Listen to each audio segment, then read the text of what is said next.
Sanmina snaps up ZT systems. Arista has their head in the clouds. Microsoft open sources Linux. Palo Alto gets mobile. Salesforce converges. Charter cashes out on Cox Communications. HPE makes Morpheus a little more green.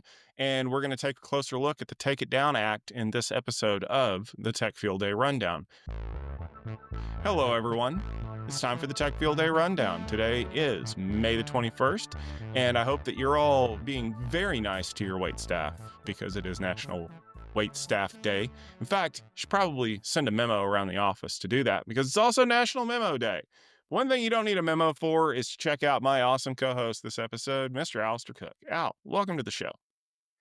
Thanks, Tom. It's always a pleasure to be here, and I think National Juice Slush Day might be one of my favorite days today.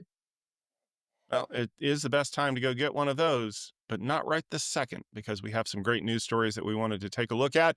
There's some acquisitions brewing, there's some acquisitions that are closing, and then there's some legal things that we're going to get into. But first, let's talk about one of those acquisitions because AMD acquired ZT Systems last year. You may recall that we covered that on the rundown.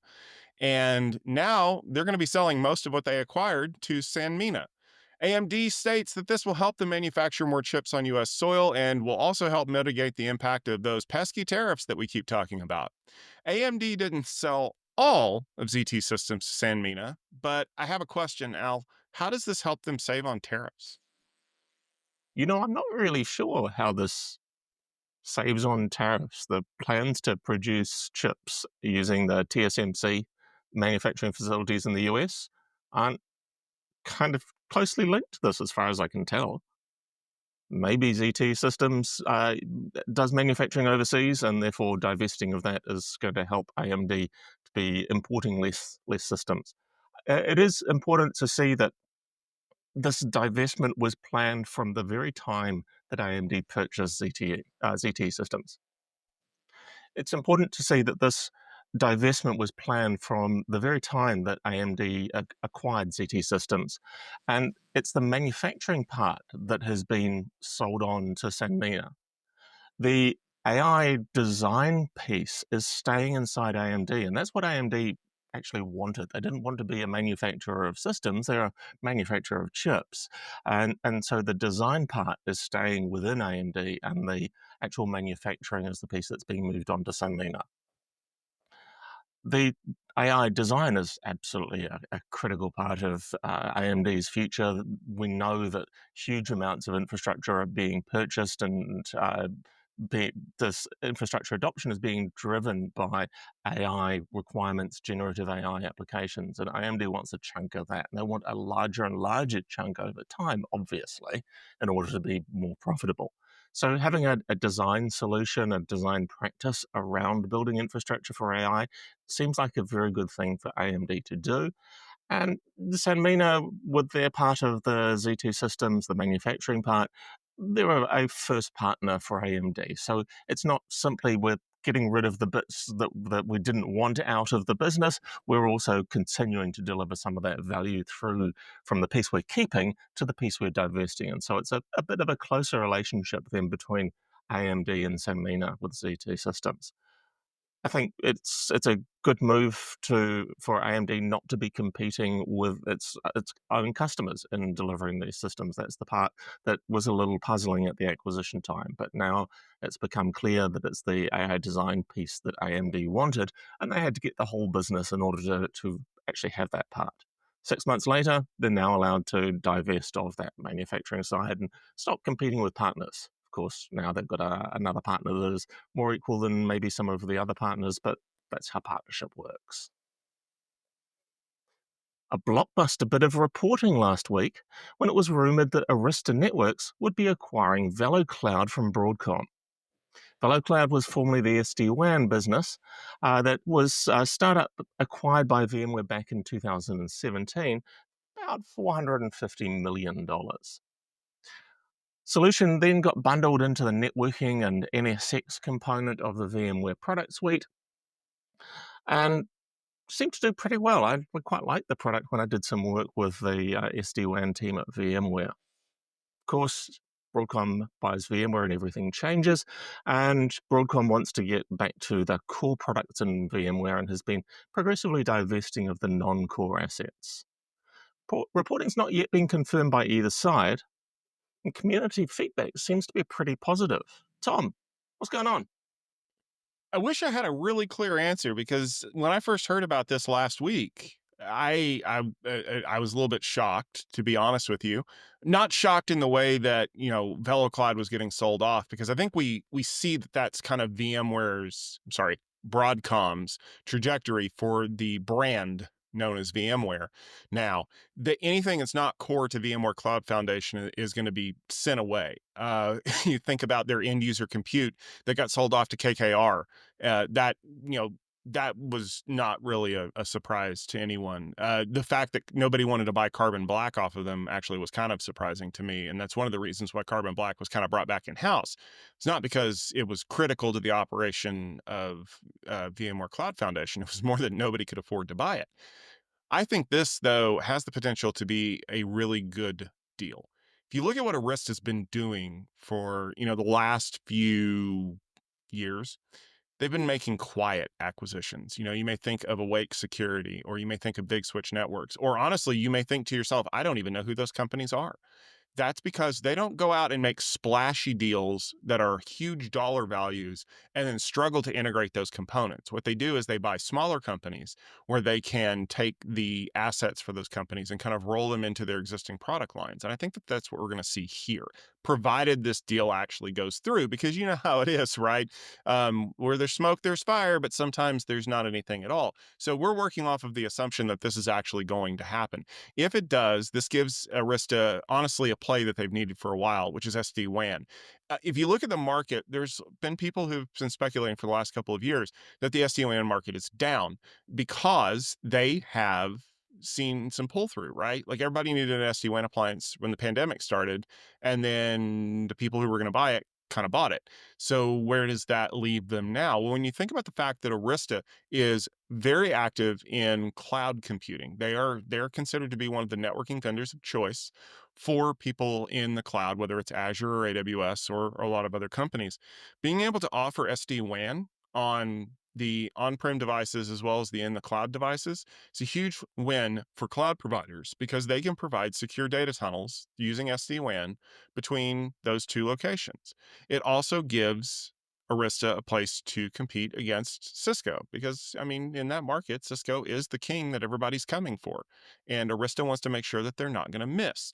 VeloCloud has really good technology. And I know if you watched our mobility field day coverage a couple of weeks ago, you probably heard from CTO Ken Duda, who is probably the best proponent in the industry of code quality.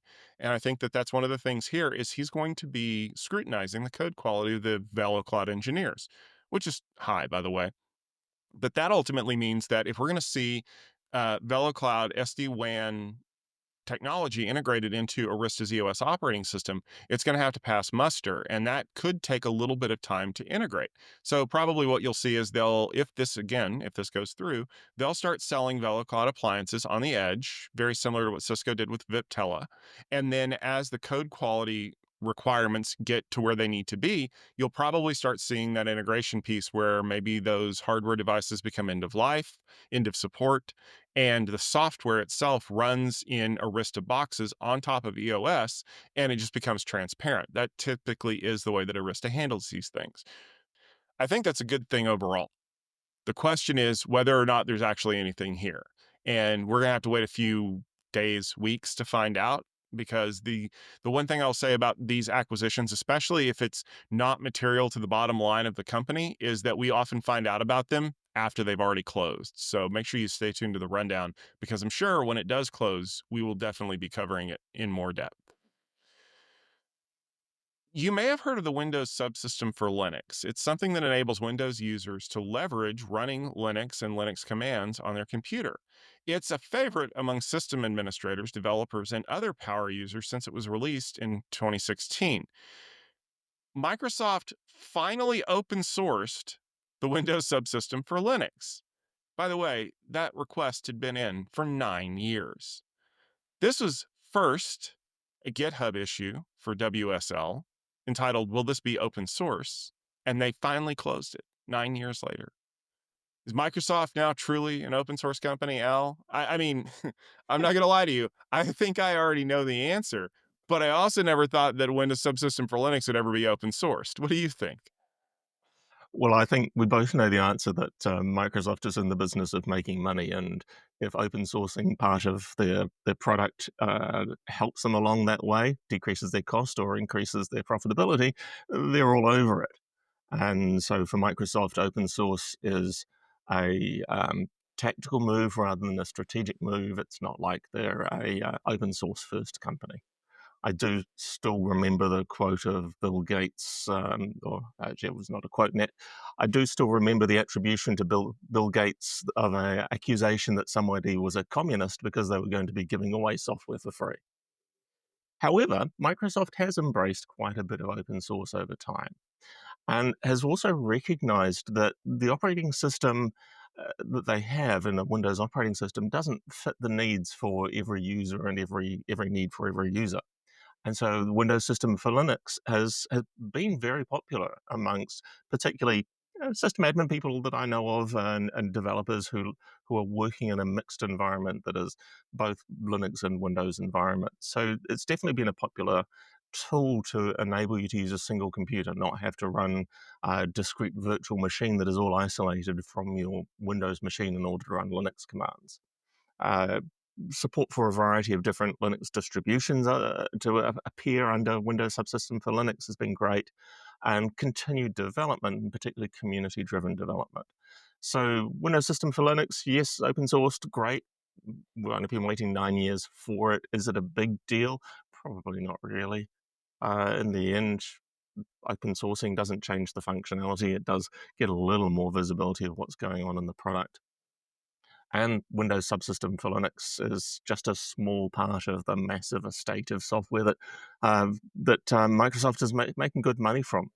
They did shift a little while ago from focusing on making their money by protecting the back office and Microsoft Office space towards being Azure as the crown jewels at Microsoft. So things that are on the desktop is no longer quite the crown jewels that it used to be 15 years ago. And the cloud things are really where Microsoft is making their big money. That's the place to look for them doing things that'll move the industry too. T-Mobile and Palo Alto Networks have partnered to launch a managed solution that combines T-Mobile's 5G advanced network with Palo Alto Networks Prisma, a SASE 5G platform. This offering integrates T-Mobile's clientless authentication system and dedicated virtual network segmentation to deliver advanced security and performance. By embedding security directly into the network infrastructure, the solution aims to simplify IT management and provide robust protection for a wide range of devices, including those that cannot support traditional SASE software, such as IoT devices and 5G routers. This sounds like implementing 802.11x in a much larger scale. Tom, can Palo Alto help T-Mobile break into the business connectivity market? You dare not speak the forbidden language of 802.1x, lest you summon the eldritch horrors that were, well, pretty much anybody who ever tried to implement that solution. But you're absolutely right. Security works best when it is absolutely invisible to anybody who's using it. And that's one of the reasons why T-Mobile has developed this architecture that allows you to effectively sign on without having any kind of need for like, challenges and things like that. What they needed was a way to project that in a wider area, and who better to do it than Palo Alto Networks? So Palo Alto, on their hand, gets a provider to start offering this service. And if you think to yourself, well, this just basically sounds like a SASE device or SASE setup at the edge, bingo, you're right. But the key there is that it is aimed at businesses and it is aimed at IoT devices, because this is a thing that a lot of people are finally starting to realize as we add more and more of these sensors and collectors to our environment, I guess would be the best way to put it, is that the data that they produce, they don't care. It's out there available for use and whatever. Okay, well, we'll just secure it. Have you ever tried to do that to an IoT device? Have you ever tried to install a certificate on an IoT device that isn't centrally managed somewhere? That's why you turn into an eldritch horror, is because you don't survive that process well, very well. That is the value of having a solution that is completely transparent underneath. You have T-Mobile offering this solution on top of what Palo Alto is, well known for, is that ability to analyze application traffic, is that ability to provide SASE services so that it doesn't matter whether it's a milling machine or the operator of that milling machine getting on the internet, all of that is protected. So I think that this is valuable for T-Mobile to be seen in the business space, but I also think that it is absolutely critical to get more Palo Alto technology out to the edge. Finding skilled people to build your agentic AI is a challenge for many businesses. And a recent survey by Asana suggested that half of IT leaders are regretting implementing AI without providing staff training. Who would have thought? Salesforce took another approach by acquiring Convergence AI, gaining both AI technology and a team of skilled AI developers. Salesforce is betting the farm on Agent Force, which is not Perry the Platypus's secret partner. But I have to ask, is acqui-hiring the best way to get ahead when it comes to AI? Yeah, it seems that it's a dual purchase here. Definitely, Convergence AI has technologies that Salesforce wants, but they have a skilled dev team. And I think I saw a couple of stories this week around just how difficult it is to build that team. And that study from Asana suggesting that there was some regret at having tried to build the applications without actually upskilling your team first. I think acquihire is definitely an element of this deal, as well as the technology acquisition. So there is technology that will be used from the acquisition to improve the agents that are currently behind Agent Force, going beyond the relatively simple, at least what's described as relatively simple Einstein models that are used with Agent Force at the moment, towards more context-rich and aware AI agent for Salesforce. This is Salesforce making sure that they're the one, not the ones whose lunch is being eaten by another company that uses AI and agentic AI to do management of interfaces with customers. Yes, customer relationship management. The question for me is also, is this a valid strategy for anybody else to do acquihire? Are there enough AI startups with skilled teams going around looking for an exit that can be purchased by larger companies that can't grow their own AI teams? And I think the short answer is no. There's still a shortage of skills. There aren't that many startups that you can acquihire to get a large AI dev team. It is going to come back to continue to develop the staff that you have and acquire new staff. We're seeing this throughout the industry. We see rounds of layoffs, of reductions in workforce, and then they're usually followed or aligned with acquisitions of or hiring of new staff in different areas. Right? The rounds of layoffs are usually about organizations making a shift in focus rather than a reduction in the size of the business. Definitely businesses should be continuing to develop their teams, and AI skills seems to be a very important part, both infrastructure and software development side. So, yeah, I don't think there's enough startups to acquihire all over the place to solve your shortage of AI skills. Developing your own staff and acquiring hiring staff that you can develop seems to be a much more extensible method. The cable giant Charter is making a bid to buy one of the other titans, Cox Communications, for almost $22 billion. The deal would create the largest cable TV and broadband provider in the US with 38 million subscribers. Analysts say the move is designed to combat the intrusion of 5G providers like Verizon and T-Mobile into the residential broadband market, which has historically been dominated by cable TV providers in the US. The companies had looked at a merger back in 2013. That plan didn't happen. Tom, is Charter and Cox getting together a good deal for users? I don't know if it's good, but I also don't know that it's bad. And I will say this in complete transparent disclosure. I use Cox Communications as my internet service provider. because I don't really have much of another choice right now. I mean, there's a few options, but it's, familiarity kind of breeds contempt in this case.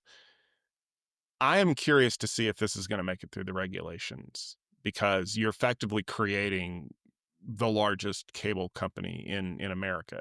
And I know that there's already been some discussion with the DC lawyers. Technically, Charter and Cox operate in different sections of the US, so there's not any overlap, there's not any reduction of competition, but I don't necessarily know that this makes it any better for consumers either. Uh, the thing though, and this is probably where they will use it to get through the regulations, is that Cox and Charter are not competing against each other. They're not competing against any former cable companies that you might have heard of from years ago. They are competing against the residential service providers. So I mentioned that one of the reasons why I use Cox Communications is because there aren't really a whole lot of other options. Well, one of the other options around here is AT&T. But when you look at the fact that Verizon and T-Mobile are offering small cell service for the house and essentially saying rather than running cables to your house or fiber to your house, why don't you just use one of our small 5G cells and we'll put a bandwidth cap on it and do whatever we want and you'll be able to use it and everything will be hunky-dory. And oh, hey, by the way, that means that we get to increase our capabilities all over the place, because now we have a small site cell signal kind of in every house. And I mean, it's one of the things that Cox has actually done as well, is if you run a Cox modem, then you're using Cox Wi-Fi, and Cox subscribers can hop on your Wi-Fi at your house and use it because it's transparent to all users. But I think where we're going to start hitting, the ceiling of this is if we get down to a couple of providers, is that valuable for the customer? I mean, yes, owning the last mile is really expensive. So expensive, in fact, that Verizon sold off all their last mile Fios to Frontier several years ago. They're in the process of buying it all back after some bankruptcies and some debt consolidation and some financial trickery.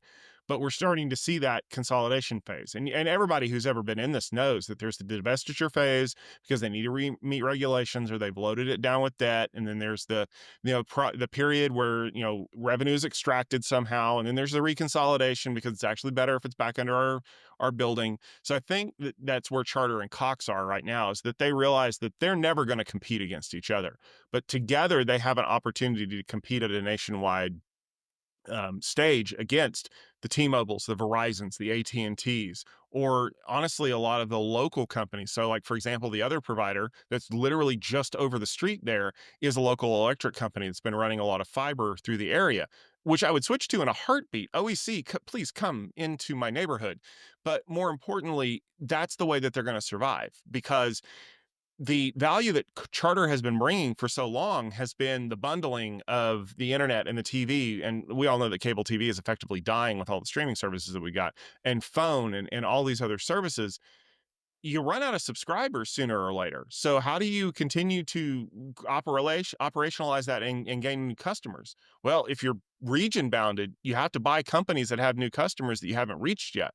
And I think that's kind of where Charter's at. And it's obviously worth, well, $22 billion to them. But again, you've got to clear the regulatory hurdles, and we don't actually know how that's going to shake out. So I expect to be talking about this well into next year.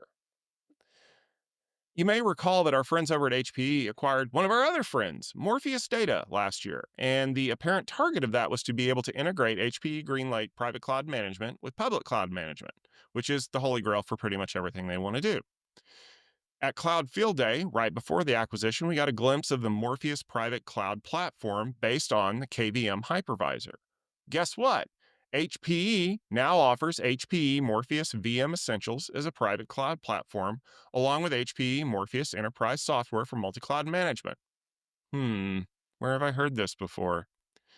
I have to ask, Al, does this open a whole new world for hybrid multi-cloud as a service, which is kind of what the target of what Greenlake is? Yeah, I think that is very much what the integration and the rapid integration of Morpheus into the HPE portfolio does mean. Um, at Cloud Field Day last year, when Morpheus presented their not yet released Linux KVM based private cloud platform, it looked very nice and was really nicely integrated into their console. The Morpheus management console is really a cloud management platform console for all of your clouds, be they on premises or in public cloud or potentially even in a co-location center. So it's good to see that very rapidly integrated into HP's approach. Seeing the development of the Morpheus virtualization platform in the Business Essentials, nice to see, really nice. And I think it's a reflection that Morpheus had built really good technology that it's very rapidly seems to be replacing the original private cloud offering that HPE had in Greenlake. So definitely interesting that there's two products in here. The one that provides the virtualization platform for your private cloud, which is the Business Essentials side, and then the core Morpheus piece, the piece that really is what Morpheus has been about for a long time, which is integrating the management of your hybrid cloud environment across multiple locations and hybrid multi-cloud in particular. If you've been following Cloud Field Day the last few episodes, hybrid multi-cloud is definitely a focus that I see in large enterprises and the need to try and unify that management across the very different platforms that we see in the different cloud providers. Morpheus does this, and I think that's exactly why they were acquired by HPE. And this product should be really nice. Hopefully, we can, as usual with Greenlake, choose which bits we want and choose to only have maybe the HPE Morpheus Enterprise software, the hybrid multi-cloud management, if that's what we'd like. And obviously, if we're running an on-premises cloud, maybe we also want the VM Essentials, the HPE Morpheus VM Essentials.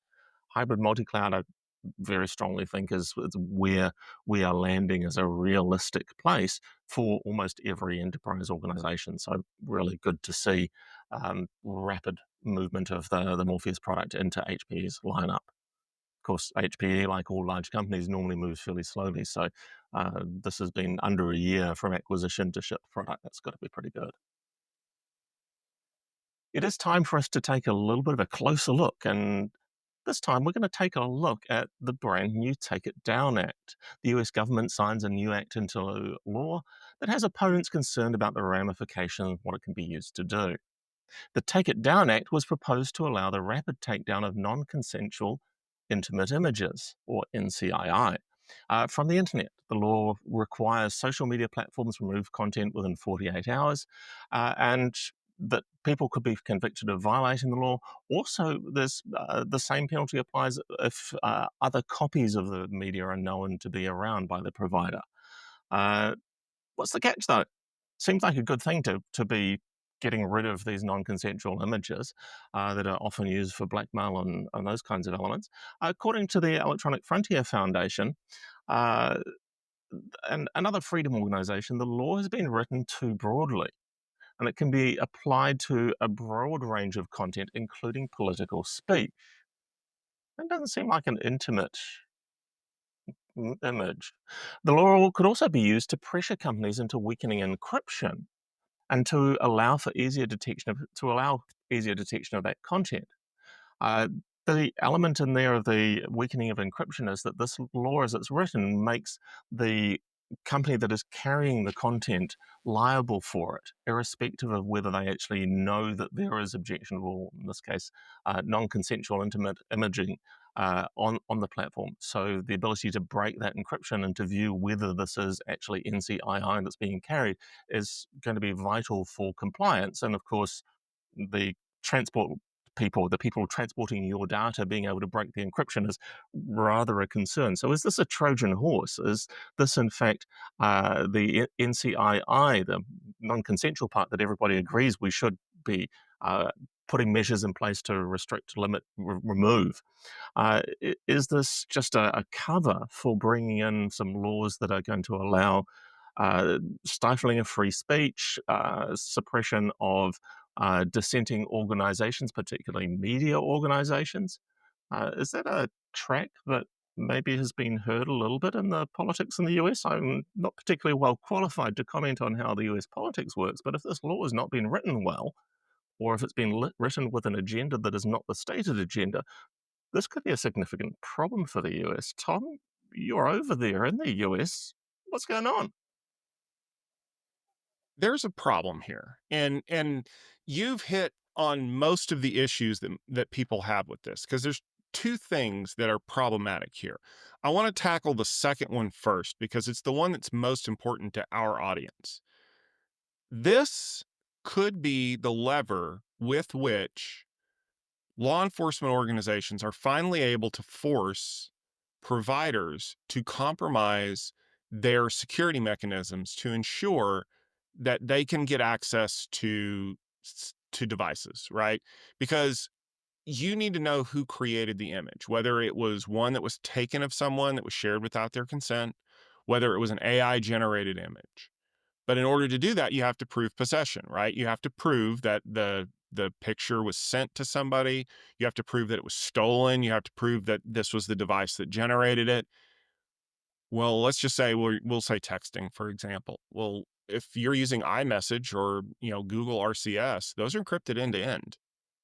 So that means that there's no way for you to know that unless you get the device and you have a warrant and you get the codes to get into that device. But getting warrants is messy, right? Like, we need to take this down right now. It has to go down within 48 hours.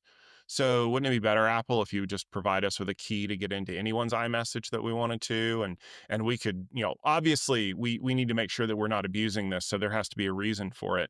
And we'll get into somebody's text messages and we'll make sure that that really is the NCII that they did. And oh man, I hope we don't find any other, crimes that they may have committed along the way. That would be terrible, and we'd be forced to arrest them, and not just for this, but for other things too. And yeah, you don't have a problem with that, Apple, because you're aiding and abetting criminals if you don't let us do that.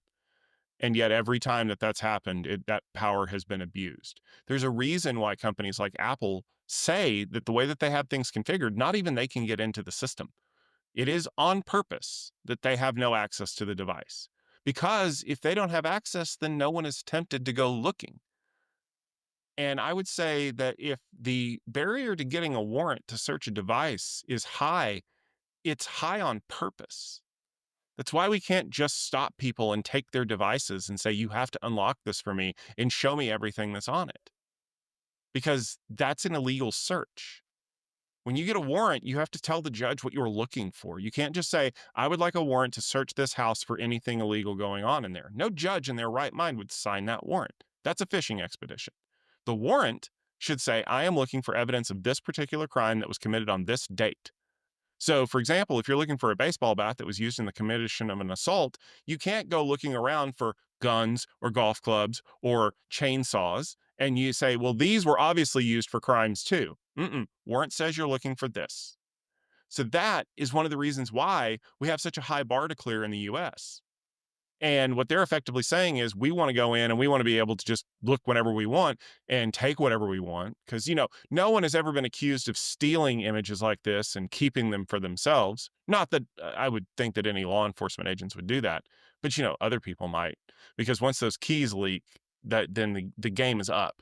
And we saw that 10 years ago, more than 10 years ago, when a lot of those CIA hacking tools were leaked to the greater internet, and then they became the foundation for a new wave of malware. So let's go back to that first problem. The one where the way that the law is written, it could be used to stifle political speech. So let me give you an example of something. I don't know if you've seen this or not, but there have been images that have been shared over the years of we'll take a prototypical example of females who are clad in revealing swimwear, and there's nothing wrong with that. That's absolutely a way to make money, to share yourself on the internet. But what if I put a sticker across it with political speech? Maybe you're supporting a particular candidate. Maybe I'm putting a sticker over it of you supporting a candidate that you don't actually support. I've generated an image that you did not consensually share with me. Now, I, as the image rights holder, because it's my photo, call the provider and say, you need to take that down because I don't support that candidate. Now, I have violated the Take It Down Act by posting an image non-consensually. And for the simple fact that all I did was take one of your images and put a banner on it saying you support somebody you don't, I could go to jail for up to 3 years. Do you see how this could be used in a false flag operation to take collections of those pictures, attribute them to other people, and then force them to be sent to jail by manipulation? If you don't see how that could be done, then you believe in the nobility of what this act is being used for. Yes, we need to be able to take down when someone has revenge porn of someone and they share it online. And that's what this was originally designed to be. It was designed to be a revenge porn restriction act. The problem is that nobody stops at the limits of the law. They're going to keep pushing the boundaries until they find a spot where they're going to get away with as much as they can before they get caught. And Al, I know that you remarked that, well, this is probably a US thing right now, but I promise you that if it goes into law and it gets used effectively, there aren't people in the world that won't jump at the opportunity to implement a similar law in their country to affect similar change. Yeah, we definitely see law changes in one country, and particularly law changes in the United States, set a precedent for other countries. We have seen definitely follow-ons of changes in legal stance in the US drive changes in legal stance here in New Zealand as well. Uh, Historically, we've been very British oriented because we still have the king on our currency. Uh, but we definitely see the trends that come out of the US driving law changes. And I think there's also some interesting elements around if iMessage gets sort of legal backdoored by law enforcement, then where are people actually going to communicate? It's going to more likely cause suffering to people who aren't actually doing anything illegal. The people who are truly out to take illegal action will very rapidly move to platforms that aren't being knowingly backdoored by US law enforcement. We may see the rise of more tools like Signal and Telegram, where again, end-to-end encryption, but not necessarily US based, a little harder for US companies to apply the leverage or US law enforcement to get access to offshore resources. Uh, yeah, there's all kinds of dangers sitting behind this very noble idea of preventing the spread of revenge porn. And there's been some suggestions that this might even be bad for the victims of that revenge porn, although I didn't quite understand how the takedowns were bad for the victims, or at least worse than the content being up for the victims. Unfortunately, there's no telling how these laws can be interpreted and applied to other things. But what I can tell you is that the intersection of where these policies come into contact with enterprise IT is honestly one of the places that we discuss quite a bit at our Tech Field Day events. And the next 3 weeks are extremely busy. So I'm going to be gone next week because I'm going to be at Security Field Day, where we're talking about problems just like this. We have a great lineup of companies. If you want to head over to techfieldday.com and check those out, they can, you can see the lineup of all the people. We're going to be talking about AI security. We're going to be talking about network monitoring. We're even going to be hearing a report from our friends at Future Research about what the future of cybersecurity looks like right now. That is May 29th and 30th. Again, techfieldday.com for more details. Then I'm flying back, but then I get to see you in the US because you've got the next event. I do. I have Cloud Field Day on June 4th and 5th, and you may have heard me talk about hybrid multi-cloud. Well, we'll definitely be talking about hybrid multi-cloud at Cloud Field Day 23. I have a great lineup of presenting companies as well as delegates flying in from all around the world, people traveling further than I am in order to get to the San Francisco area that week. Of course, then I hand the baton back to you and you head back to the West Coast the following week. Yes, only this time I'm headed down to San Diego because we are going to be at Tech Field Day Extra at Cisco Live US 2025. So I thought about this. This is my 19th Cisco Live in a row. I've gone to every one since 2006. I've been to San Diego. This will be my third time. And I can honestly say, even though it's a pain in the neck to get there, I love it to death because it is a great place to be. And it's going to be a great place for you to all check out. That's going to be June 10th and 11th. We're going to be having presentations from Open Gear, Viavi, and Cisco. And I know for a fact that they have some exciting stuff that they can't wait to share with you. I can't tell you what it is yet, but you should definitely tune in. We'll have the schedule coming up very soon. You're not going to want to miss it. You're also not going to want to miss what we've got coming up after that. Right now, all I can tell you is that we'll be back with another edition of Networking Field Day on July 9th and the 10th. So after you get done setting off the fireworks and having all the picnics, settle in and get ready for more networking content. There might also be some things that get added to the calendar between now and then. And the only way you'll know that for sure is if you head over to techfieldday.com and click on the link for future events. Trust me, you're going to want to do that. Just like you do when you tune in for the Tech Field Day Rundown every Wednesday. That's right. We're going to be uploading the rundown to YouTube. We're going to be checking out the audio portion of this podcast in your favorite podcast application of choice, or head over to techstrong.it and check out the show notes and all the articles that we linked for all of the fun snarkiness that we leave you in our coverage of the news.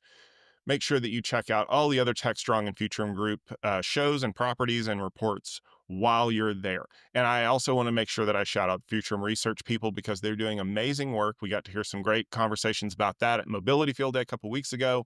We're going to hear about it at Security Field Day next week. So make sure that you are tuned in for that because you're not going to want to miss it.